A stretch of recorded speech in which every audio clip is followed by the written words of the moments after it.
Salve, povo! Espero que vocês estejam bem, sejam muito bem-vindos ao nosso podcast Papo de Trampo, um espaço para a gente falar sobre mundo do trabalho, sobre ampliação de repertório e para conversar com gente com trajetória muito interessante. Eu sou André do Amaral, sou educador aqui da UWB e estou muito bem acompanhado.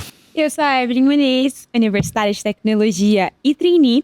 Hoje temos duas pessoas aqui com experiências muito bacanas e a gente tem aí um desafio de falar sobre um tema muito importante, muito massa, que é esse desafio de ser o primeiro, né? A primeira pessoa, a pessoa que abre caminhos aí na família, a primeira pessoa a se formar, a primeira pessoa talvez a chegar numa oportunidade de trabalho.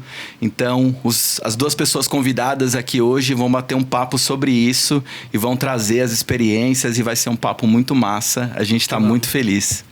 Exato. Bom, ser o primeiro pode trazer, obviamente, muito orgulho, mas também vem com uma dose de muita pressão e responsabilidade. E para isso a gente vai conversar sobre como lidar com isso, ser o primeiro, transformar esses desafios em força.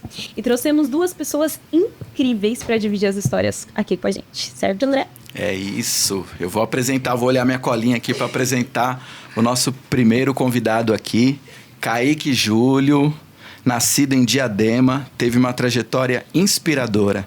Aos 8 anos, entrou para um abrigo, focou nos estudos e hoje trabalha na área de RH. Concluiu o ensino médio como bolsista no Colégio São Luís e está se preparando para prestar medicina na USP. Muito bem-vindo, Kaique. Cara, é um prazer estar aqui com vocês, né? Do lado da Flávia novamente, né? Uma pessoa que eu admiro bastante, do André. Recíproco. E a Evelyn, uma jovem que nós já vemos nos encontrando em alguns eventos. Enfim, adorei a oportunidade aqui, é meu primeiro podcast, espero que de muitos poder encontrar vocês. Enfim, muito obrigado aí pela oportunidade. E hoje a gente também conta com a Flávia, que é nossa executiva na área de RH, com mais de 28 anos de experiência em grandes empresas como Credicard, Dell e Área Brasil. Psicóloga, especialista em diversidade, equidade e inclusão. Flávia também é uma das primeiras mulheres negras em posição executiva no Brasil, atua como conselheira e na UWB. Seja muito bem-vinda, Flávia. Muito obrigada, é um prazer estar com vocês, compartilhando um pouco da minha história e também falando de um tema tão relevante que permeia a nossa vida, que é o trampo. Então, contem comigo, vamos lá. Bom, vamos lá. Para começar, eu quero lançar uma pergunta para vocês. Em que momentos que vocês tiveram essa noção de que, eu sou o primeiro? Quando foi que isso aconteceu para vocês? Posso começar? Por favor. Vou falar que demorou muito, tá? Se eu pudesse ser bem honesta com vocês, tava tão ocupada fazendo meu corre que eu nunca parei pra perceber. Eu sou o primeiro, o último, melhor, pior. Nunca. Eu simplesmente tava assim, é o que tem hoje. Mas quando levou depois já eu diria que uns 10 anos de carreira, de trabalho, que eu comecei a olhar pra trás e ver que as pessoas que começaram lá na periferia, eu sou da região do Campo Limpo, eu sou da sul de São Paulo, e eu lembro que eu ralava muito e conhecia gente que ralava tanto quanto eu, mas que não tinha conseguido as oportunidades que eu consegui. E aí eu tendi a acreditar que primeiro, será que eu me esforcei mais, né? Será que eu sou melhor? Não. Na verdade, eu percebi depois de muito tempo, só porque eu fui trabalhar em recrutamento, que as oportunidades não são iguais para todos. Percebi quando eu começava a receber currículos de pessoas, chamando para entrevistas, analisando quem era entrevistado, quem era reprovado, quem era aprovado e por quê. As pessoas que eram aprovadas não tinham o meu CEP lá da quebrada, não estudavam onde eu estudava, né? Não tinha o repertório que eu tinha. E aí caiu uma ficha assim, falar, opa, tem alguma coisa muito errada nisso tudo. E ali que eu entendi, é a educação que mudou a minha vida e o acesso às oportunidades do primeiro emprego, do emprego digno. Aí que eu entendi a diferença que isso fez. Claro que para a família, todo mundo olha, parabéns, você se esforçou, você conseguiu. E é legal, a família vibra muito junto, né? Mas é um caminho muito solitário. E como você falou, muito duro, porque é uma responsabilidade, é aquela sensação que você não pode errar. Não é aquela coisa assim, se tudo der errado eu vou chorar em Paris. Não, né? Se tudo der errado, eu não vou comer. Se tudo der errado, minha mãe não vai pagar o aluguel. Né? Se tudo der errado, tem gente dependendo de mim. Então, acho que essa é a pressão que sobrepõe toda a nossa experiência nessa época. Então, acho que para mim, esse foi foi como aconteceu, isso foi o que significou para mim ser a primeira e quando eu percebi. Um pouquinho tarde, mas percebi. Que massa. Kaique, a Flávia falou desse caminho solitário, né? E dolorido também. E uma certa pressão também que gera, né? Você percebe... Assim como ela falou, eu demorei para perceber. Você já percebeu que você é o primeiro? Como que tá? Em que momento da jornada você está? Olha, eu não tenho 10 anos aí nesse corre ainda, mas eu percebi que eu era o primeiro quando eu me vi muito sozinho, exatamente no que eu estava fazendo. Eu percebi que as pessoas que eu nasci já não rodeavam os espaços que eu frequentava. E já não... Eu fui me sentindo um pouco fora desses espaços também, principalmente da família, né? Então eu tive acesso a um bom colégio, eu tive acesso a bons lugares, a bons conteúdos, é o que a Flávia disse, né? A educação. E aí toda vez que eu voltava lá na minha família, eu já me sentia um pouco deslocado. E aí ia me perguntando o porquê de tudo isso, né? Eu venho de uma família humilde, né? Que valoriza muito o trabalho. E eu cheguei num ponto da minha vida em que as pessoas param de estudar e começa a buscar coisas que têm um retorno um pouco mais rápido, né? Porque, às vezes, por causa de uma questão de alimentação, por causa de uma questão de precisar pagar o aluguel, ou, às vezes, até pelo encorajamento que não há, né? Então, ninguém fala assim, vai por esse caminho, continua estudando. E eu me vi sozinho quando eu falei, não, vou por esse caminho. Eu decidi ficar no abrigo quando eu tinha 8 anos de idade, porque ali eu tive uma oportunidade, os educadores eles tinham uma formação, né? Um era técnico, formado em educação física, psicologia. Eu falei, aqui talvez eu possa ter uma formação também, que talvez eu possa ter uma faculdade, um caminho diferente do que eu vim. Perdi alguns familiares muito cedo, né? Pro tráfico próximo ali da região onde eu morava. E eu acho que é aí que eu decidi que eu estava sozinho, porque... não tinha mais as pessoas que estavam próximas de mim, né? E é isso, o caminho é solitário, é doído, mas decidi continuar sozinho mesmo, fazer o que ninguém fazia. E acho que esse que é o corre dos primeiros. Agora, falando mais sobre uma rede de apoio. Vocês puderam contar com uma rede de apoio nessa parte dos primeiros? Além de estar muita pressão, naquele momento em que tá todo mundo te cobrando, te esperando muito de você. Como foi a rede de apoio que vocês tiveram nesse meio tempo? Eu vou falar, a melhor rede de apoio que eu tive foi a minha mãe. A maioria das vezes eu acredito que seja, né? Sempre uma mulher, né? Ali na maioria das vezes é uma mulher que está segurando o corre para os filhos. Mas não foi tanto pelos recursos que ela me deu, porque ela não pôde. Minha mãe semi-analfabeta, trabalhava com 2, 3 empregos, era manicure, fazia faxina, enfim. 2 filhas, separou do meu pai muito cedo, 2 filhas para sustentar e não tinha muito além para dar. E ela sempre falava isso, além do teto para morar, comida. Falou, filha, agora é com vocês, né? Então, ela sempre teve essa preocupação de, sejam dignas, estudem e busquem o melhor daqui para frente. Mas acho que o melhor que ela fez para mim, de verdade, foi não falar que eu não podia fazer algo. Nossa. Foi não falar que um lugar não era para mim.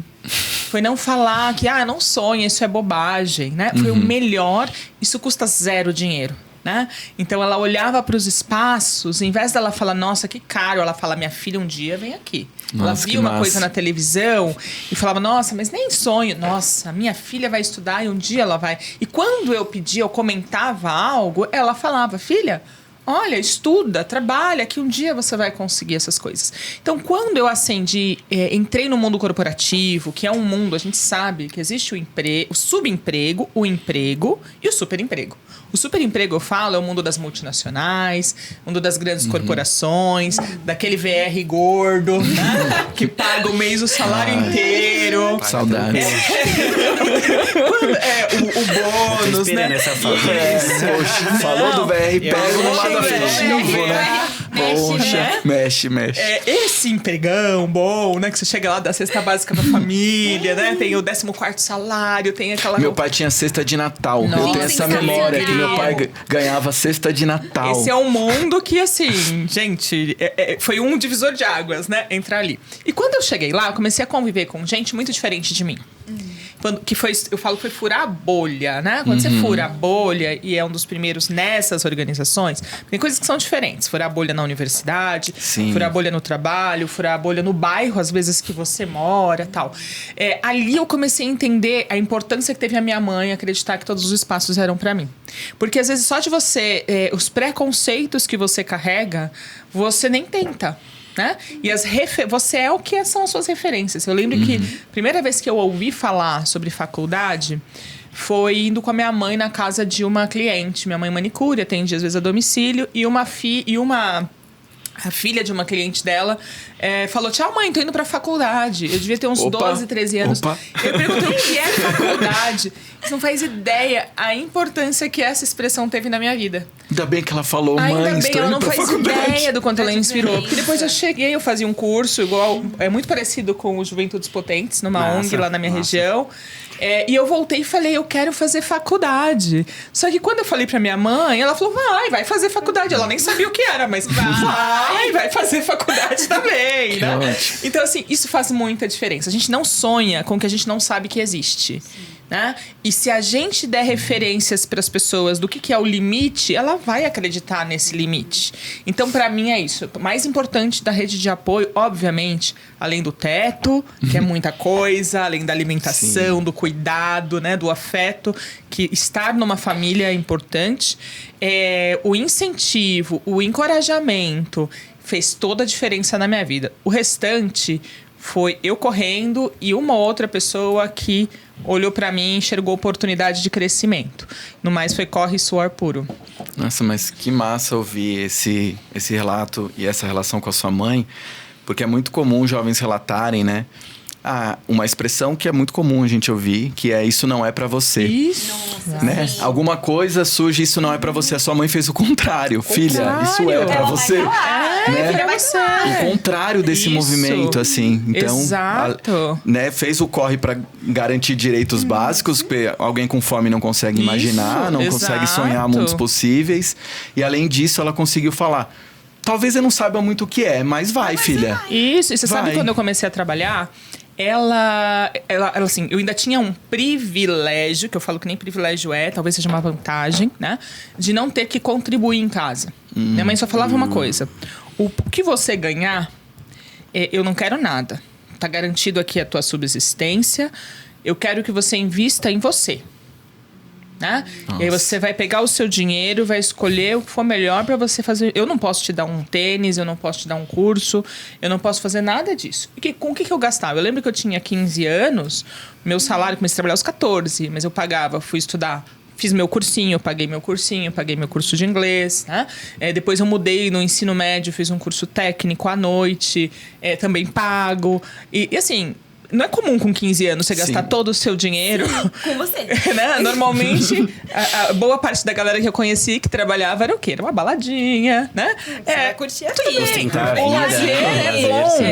Mas eu tomei ciência, trabalhando na área de recrutamento, que eu estava atrasadíssima concorrendo com as pessoas que estavam ocupando as grandes vagas. Então, se eu não corresse o dobro da velocidade naquela fase da vida, eu talvez não fosse chegar nem na porta dos lugares que realmente eu queria estar. Então, isso fez muita diferença para mim.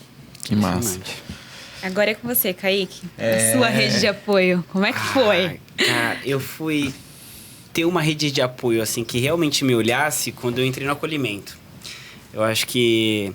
Aliás, um beijão, tia Rosângela. Tava no abrigo até agora. Momento homenagem. Fui visitar o autor um podcast, apareci na TV esses dias também. Maravilhoso. Graças à senhora. Mas falando um pouco sobre essa rede de apoio, eu acho que eles possibilitavam a subsistência, assim, numa qualidade muito boa. Acho que um dos pontos que pesava muito era a questão da alimentação na minha família, né? A questão ali da presença. A gente não valorizava a educação. E aí, quando eu entrei no abrigo, a primeira coisa que a gente falou: e aí, você tá como na escola? Eu falei: olha, eu parei de... Eu tinha o quê? Acho que 7 anos, 8 anos. Eu falei: olha, eu parei de ir pra escola, pra trabalhar. E aí, então, eu perdi um ano. Eu acho que eu não vou continuar, vou atrás de um emprego. Aí eles falaram: não, você tem 8 anos. Que isso? Eu acho que a minha rede de apoio pegou assim e falou, Kaique, você é uma criança ainda. Eu fiquei com vontade de abraçar, né? fala assim, o tem 8 pequeno Kaique de 8 anos fala, não, querido, você Exatamente. vai brincar, quer uma bola? Isso. Mas é isso.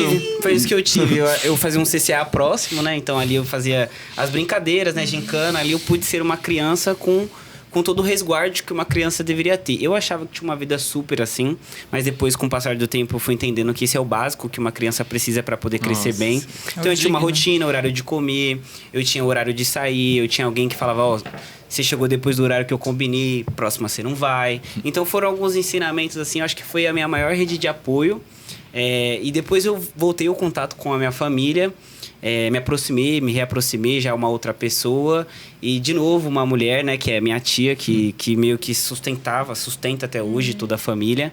Ela falou, eu contei todos os planos para ela falou, vai meu filho, eu acho que é isso, confio em você e tô aqui orando por você. Eu acho que foi a melhor frase que eu pude escutar, porque toda vez que eu pensava em parar, né? Porque isso é um corre difícil, é um corre solitário. Eu pensava, pô, tem alguém orando por mim, tem alguém contando comigo, né? E ela falou, não precisa trabalhar, foca agora em você também. Eu comecei a ajudar ela depois de um tempo. No abrigo, eu fui encontrando algumas pessoas que a gente chama de voluntários. Que são algumas pessoas que vão lá e falam, pô, tem uma criança aí que eu possa ajudar com alguma coisa. E eu sempre fui uma criança que me destaquei muito próximo dos outros, assim. Eu pedia dinheiro na rua, então eu tive a minha habilidade de fala pedindo dinheiro, né? Então eu vi um casal, eu sabia que geralmente quando o homem tá com uma mulher, ele não nega. Entendeu? chegava, principalmente leitura na do ambiente maravilhosa. Pode pagar um lanche pra mim, por favor? Tô aqui. Quero ver. Família, chegava direto na matriarca ou nos adultos, assim, pode pagar um lanche pra mim, por favor, tal. E ali eu já ia analisando o ambiente. Tinha gente que olhava assim, tava na cara que não ia pagar o lanche. Então ali eu fui tendo essa abertura. Cheguei no abrigo, eu acho que o abrigo só redirecionou. E aí eu fui encontrando o meu professor de capoeira, eu fui encontrando... eu comecei a dar aula depois de capoeira e conheci pessoas que eram do ramo da medicina, né? Então foi ali que eu decidi entrar pro ramo. E sempre quando eu dizia um sonho impossível, pelo menos ali naquela realidade, os educadores e a tia Rosângela falavam, é possível sim, vai lá, você consegue. Sim. E se você não vê um limite... você vai seguindo. Uma criança, né, cheia de sonhos, esperanças, vou virar astronauta. E, enfim, nunca teve um sonho que eu falei e ela disse, olha, vamos com calma. Eu encontrei isso fora depois. Mas, assim, dentro do acolhimento foi isso, né? Colher os sonhos ali, cuidar de uma criança. Eu tive isso bem no início da minha fase e foi o suficiente para eu deslanchar com o resto. Gente, incrível ver que vocês tiveram esse apoio de pessoas que são próximas de vocês até hoje, que têm esse contato com vocês até hoje. Muito bom. Sim. E essas memórias também, fiquei pensando muito. A Flávia falou, eu demorei para sacar esse movimento. Você tem, talvez, alguma memória, algum ambiente que você falou, opa, eu acho que aqui em relação à minha família, eu tô pisando num ambiente novo aqui. Porque você falou que você estava tão ocupada que você ia, mas em algum momento você falou, opa, eu acho que minha família nunca pisou aqui. Eu acho que eu tô... sei lá, esse copo aqui, não sei, muita textura, diferença, mesa, não sei. Vários. Eu vou falar que uma das primeiras empresas grandes que eu trabalhei, uma indústria, da indústria financeira, Credit Card, na ocasião ela ainda era dentro do Citi. Então imagina que a parte da organização, as pessoas se vestiam, né? A indústria bancária, todo mundo vestia sempre muito elegante, com, né, era a época do salto, do terno e gravata, todo mundo com roupas que, assim, a roupa pagava 2 meses do meu salário, olha lá. Nossa. E eu lembro que eu não tinha roupa, eu tinha o básico, sei lá, era uma calça, o kit trabalho, era calça preta, a blusa branca, né? Trocava um sapato ou outro, a mochilinha da escola, da faculdade. É o kit que eu tenho hoje. Aí volta a ser o kit. Eu e a Evelyn tá aqui, o kit que eu tenho hoje. Eu comecei a perceber que as pessoas faziam comentários de roupas, e aí eu, né? Eu falei assim, e aí aquele... que não é dito diretamente, mas é aqui, né? Nossa, Flávia, mas eu acho que o que mais me pegou, e aquilo ali demorou pra eu cair a ficha, que isso pra mim era violento, porque até então eu achava que assim, não, eu tô na faculdade já, eu estava no primeiro ano da faculdade, eu já era efetivada, né? Já era funcionária. Eu lembro que eu vendia meu vale porque A faculdade era mais do que o valor do meu salário. Sei lá, eu ganhava R$500, era uma coisa, sei lá... Não, ganhava R$700. E a bruto, fora os descontos, né? Que depois você vira estagiário, resolve, né? Você fala, que raio de promoção é essa? Que sigla é essa aqui que levou R$100? Como é que você é promovido? Eu não sei o que é isso aqui. Posso tirar? Como é que você é promovido, efetivado? Eu posso Aí escolher, eu lembro não? que eu fui efetivada, eu falei, que é isso, gente? Né? Por que eu tô pagando aqui? E aí eu tinha que, pra pagar a faculdade, então, sei lá, eu recebia, o líquido vinha 500 e a faculdade era 900. Era uma época que não tinha bolsa, não tinha FIES, não tinha nada, não tinha cota pra nada, as medidas afirmativas, zero, né? Então, para 5 anos de faculdade, foram 5 anos trocando direitos, eu falo. Caramba. Então, assim, eu pegava aquele vale-refeição e eu não almoçava. Eu vendia, ia lá na banquinha, vendia o vale, juntava com o salário e pagava a faculdade. E aí, assim, eu ia todos os meses. E muitas vezes, as pessoas vinham e me chamavam pra ir nos restaurantes legais no trabalho. Ai, vamos lá, é o dia do Mac, é o dia do não sei o quê, é o dia do não sei o quê. E eu não tinha coragem de falar que eu não tinha dinheiro. Falava que eu tava fazendo dieta, porque eu aprendia que isso era moda.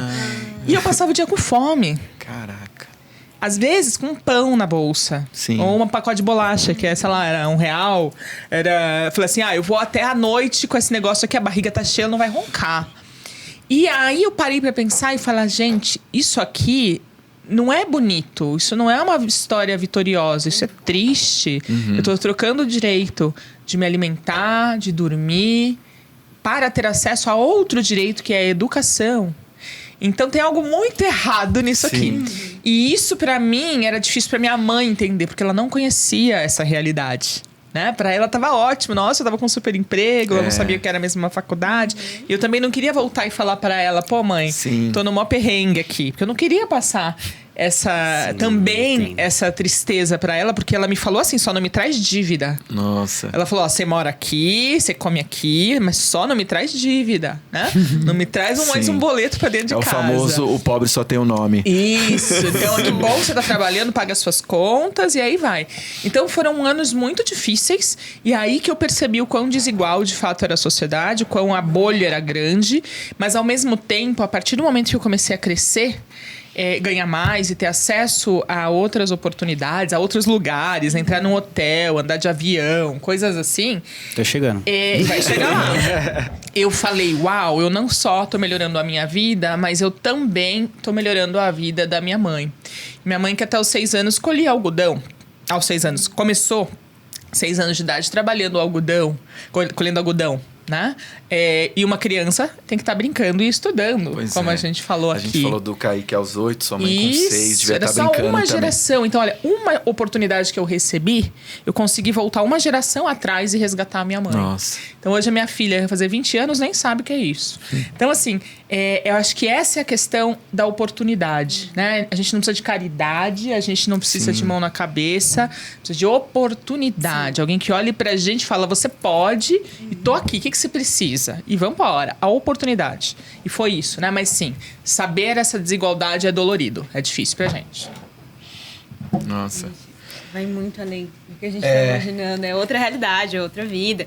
Hoje eu com 21, não imagino o que não foi brincar aos 8. Isso. Já o Kaique, que tem a mesma idade, Imagina. falava que não brincava aos 8. Sério, a história de vocês é muito boa. Pelo contrário. E essa questão que ela traz do trocar direitos, né? Isso é muito forte, porque assim, a alimentação deveria estar sendo garantida porque possivelmente esse corpo sentia depois. Sim. Mas para ela ter um objetivo, acessar um direito que era educação, ela teria que tirar assim. Não deveria ser assim, é como Não você falou, deveria. não é favor, é direito, né? É direito, exato. E Kaique, você comentou quando a Flávia tá falando de acesso ao aeroporto, acesso aos lugares, você falou, tô chegando. Como que é essa sensação também de tanto espelhamento, né, nessa fala de alguém que teve gerações aí que ela viu que não teve acesso a oportunidades que a Flávia conseguiu. Também assim, conseguiu cavar, né? Porque porque não tava dado assim. Exato. E você também, assim, quando você fala tô chegando, essa sensação de estou cavando essa oportunidade porque ela também não estava dada. Como que foi para você, assim, né? Abrir esse caminho aí?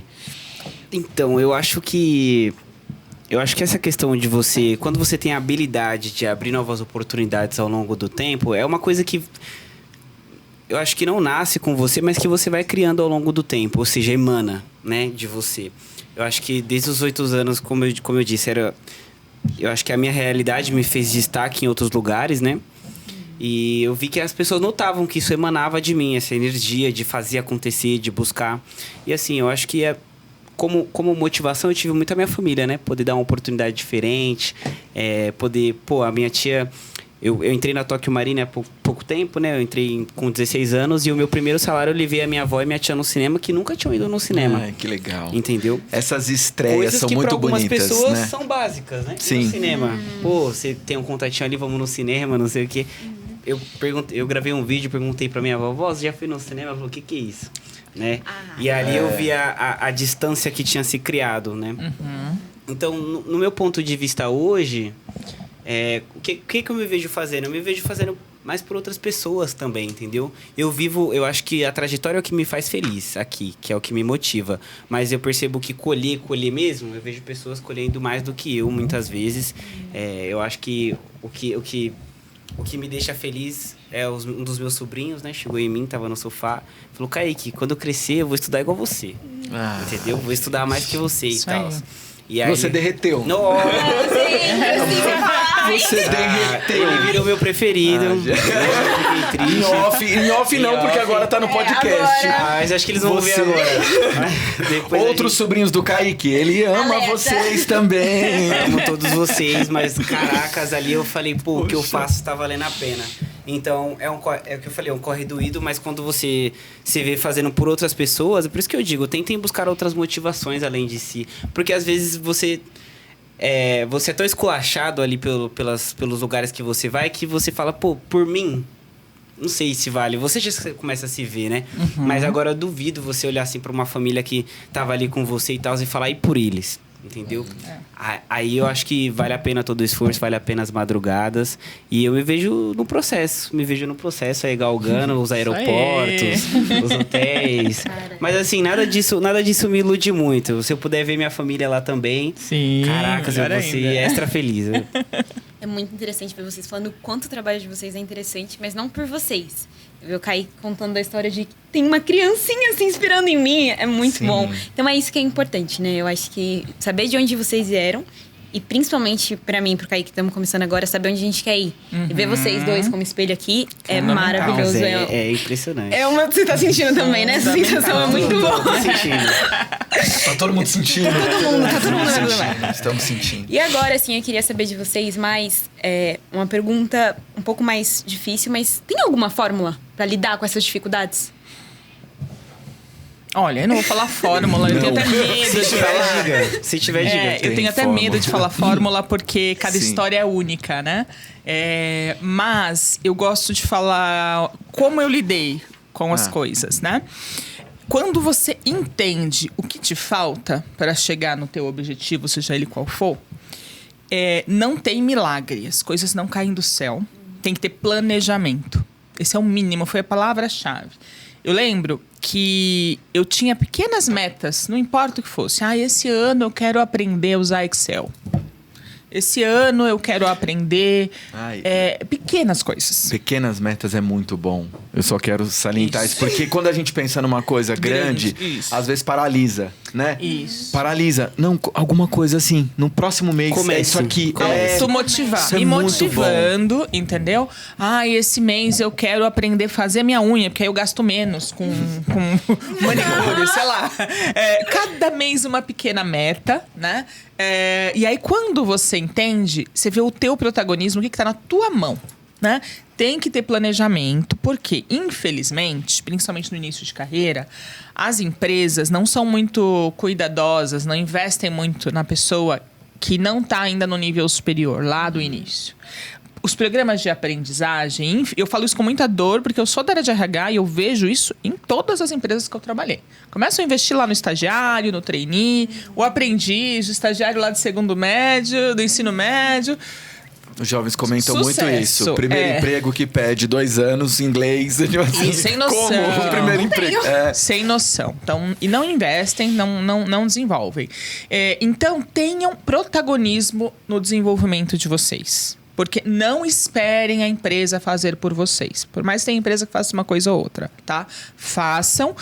Outra coisa, eu falei lá atrás que um erro pra gente pesa muito. E eu não tô dizendo que vocês não podem errar. Mas tenham muita consciência das escolhas, né? Às vezes a gente vai num amigo ou outro, um amigo chega e fala, pô, você rala demais, olha aí, você é uma mané, olha quanto você ganha, imagina quantas vezes. O Kaique fez assim, memória dele. Nossa, falaram muito pra mim. Falaram muito pra mim. Eu morei com 20 adolescentes, nenhum estudava, e nossa, você ouvia muito. Muito. Nossa, lá vai o Kaique de novo. Exato. Só vive aí. Você vai ouvir muita coisa sobre isso. E trabalho, gente, uma outra coisa que eu aprendi sobre trabalho e demorou muito, uma outra dica. Demorou muito para eu aprender o que era uma carreira e o que era prosperidade. Vamos lá, para mim trabalho era vinculado à subsistência. Vender hoje o almoço para pagar a janta. Era isso, né? Era esse corre para sobreviver. Eu não tinha uma relação do que era carreira, do que era progresso e do que o trabalho podia fazer por mim. Era sempre do que eu podia fazer pro trabalho. Como é que eu posso te servir hoje? O que eu posso te fazer hoje? Como é que eu faço para receber o dinheiro no final do mês? E é isso. A minha mente demorou muito para inverter e entender, não, eu posso chegar muito longe. Esses são os passos que eu preciso para chegar. E quando você entende e vira essa chave, você entende que você também tem direito à prosperidade. Prosperidade deveria ser um direito para todos. Prosperidade não tem que ser um luxo, né? Às vezes a gente luta muito só para... A maioria, aliás, das pessoas, infelizmente, lutam muito só para existir, só para sobreviver.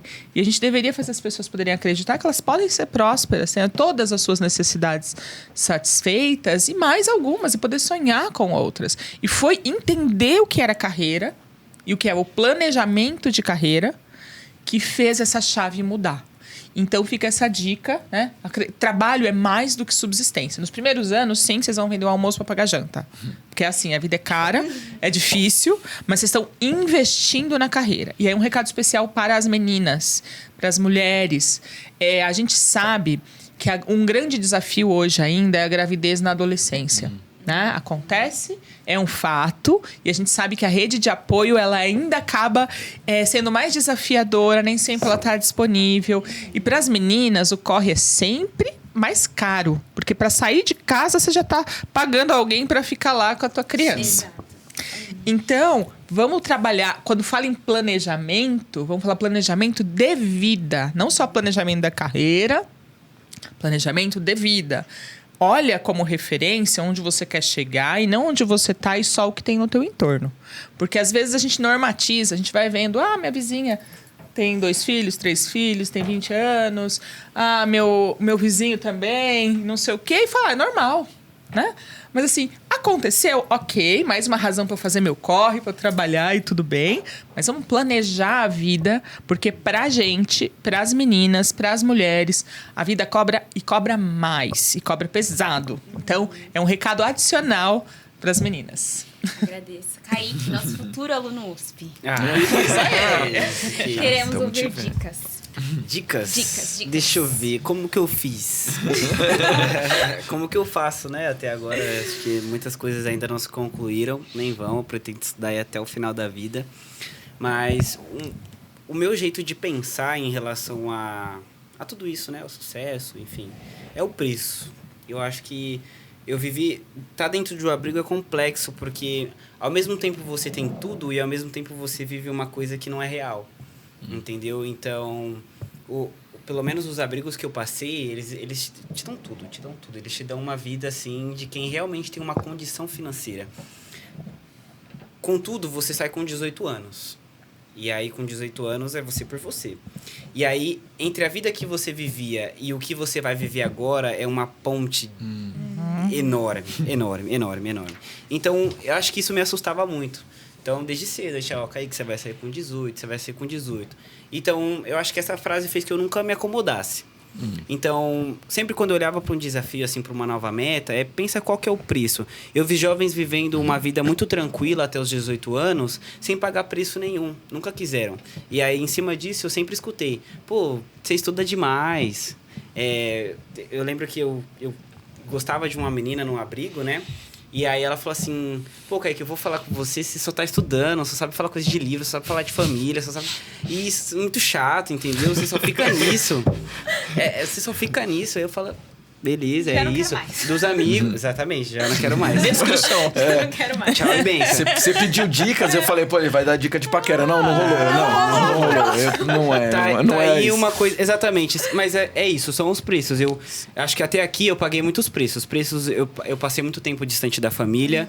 Eu terminei relacionamentos, eu não digo só amorosos, como de amizades, né? Então, qual que é o preço? Pô, você vê que tem um amigo próximo toda vez que leva para um outro caminho, que te desvia a atenção. O preço é você não tá. E você vai pagando tantos preços que você vai ficando sozinho ao longo do tempo. Então, eu acho que se você tem um sonho, sempre pense qual que é o preço que você está disposto a pagar por ele.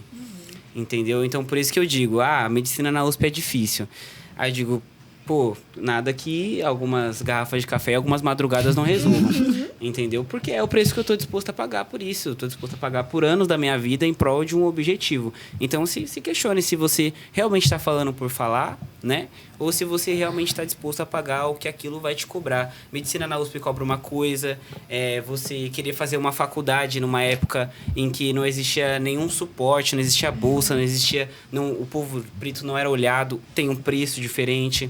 Então, parar de olhar um pouco para o do outro e olha para qual que é o preço que o que você quer exige. Acho que se você fizer isso, o resto você vai galgando. E aí tem as pequenas dicas, pequenos objetivos, se cercar de pessoas. O seu ambiente molda muito o que você faz. Na minha visão, eu sou uma das pessoas que mais tem concretizado dentro de mim. E eu fui morar com pessoas que não tinham nenhum objetivo e eu quase me perdi. Então, assim, mesmo com tudo isso dentro de mim, toda essa história, eu perdi isso por um ambiente. Então, analise o ambiente que você está morando, o ambiente... Eu me distanciei da minha família, porque era o ambiente. O ambiente não era um ambiente que as pessoas valorizavam o que eu queria. Então, quando eu chegava e falava que eu conseguia um emprego, a alegria era muito maior do que quando eu dizia que eu consegui uma bolsa no Colégio São Luís. Sim. Então, isso é comum, né? Família, consegui uma bolsa no Colégio São Luís. Pô, legal. Consegui um emprego. Caraca, você conseguiu um emprego. Mas, pô, eu tô falando aí do 5º melhor colégio de São Paulo. E beleza, você conseguiu? Então, o salário tem um peso exatamente, diferente. O salário é o que vai manter, entendeu? E é uma coisa já programada, é uma coisa... acho que o povo já é programado para pensar desse jeito, entendeu? Então, se você quer furar a bolha, exige que você fure alguns ambientes também. Eu acho que tem uma questão no Brasil, se confunde muito o que é direito com o que é privilégio. Nossa, sim. Né? Então, assim, educação é um direito, não é um privilégio. Muita gente vê isso como um privilégio. Eu lembro que eu me sentia culpada onde eu morava, porque minha casa tinha telha. Eu tinha comida. E na minha escola tinha gente que só ia para comer. Então, eu achava que, nossa, eu tô ótima, né? Tá tudo em ordem, porque outra pessoa não tem nem comida em casa.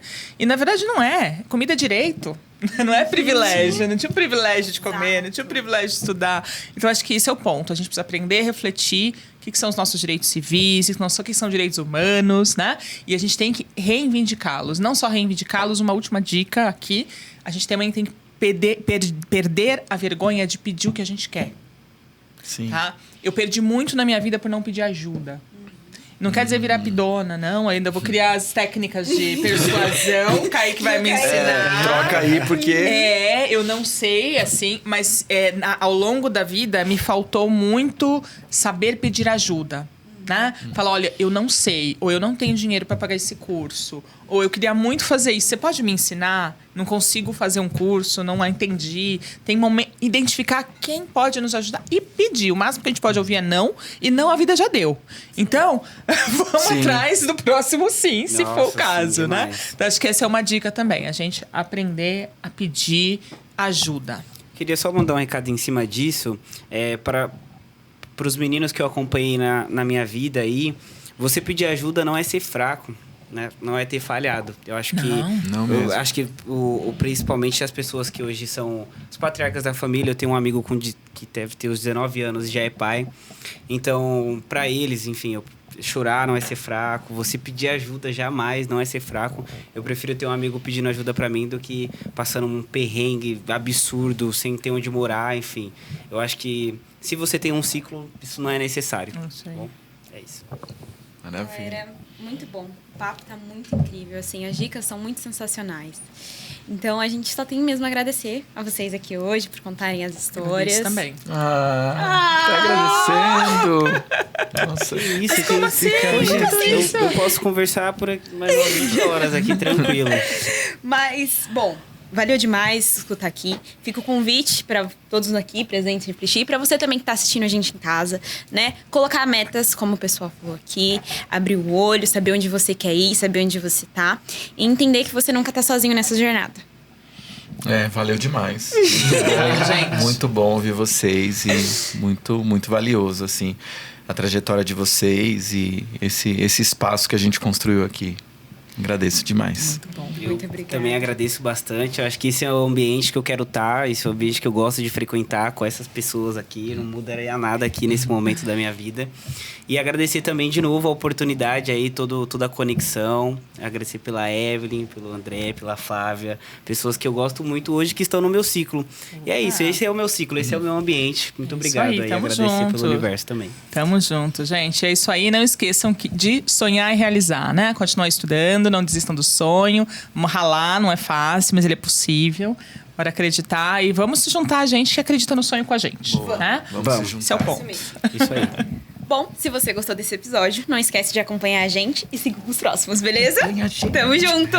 Tchau, tchau, pessoal! Papo de Trampo.